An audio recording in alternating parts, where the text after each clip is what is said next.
to as the transition of blacks.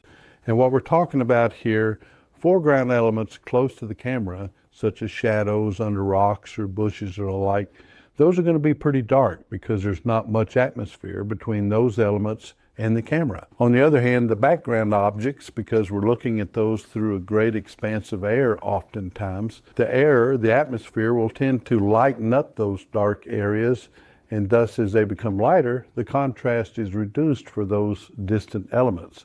When we have that going on, we have a greater perception of depth in the images. Now, the reason that the landscape photographer's got to be aware of this, consider the situation where you're shooting with the ultra wide angle, you've got some mountain wildflowers in the foreground right in front of you, and you've got a mountain peak that's very close to you. But you shoot with a 14 millimeter wide angle, that mountain is going to look very far away, right? So, but the reality is you didn't shoot the mountain through a great expanse of atmosphere.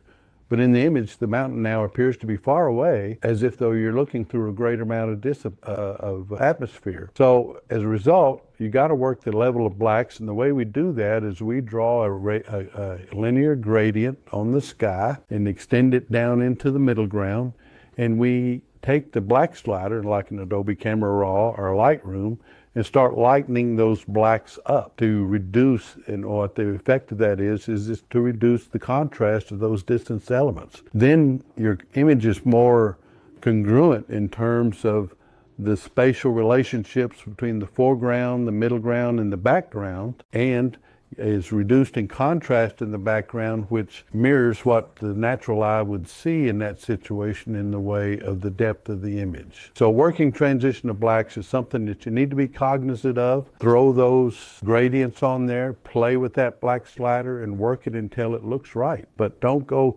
pumping up the contrast of distant elements, because that disrupts that atmospheric effect that is real and is there and is necessary to promote that perception of depth in your landscape images. So transition of blacks will take you so far down the road in working that. Don't many people know about that, but it's so vitally important.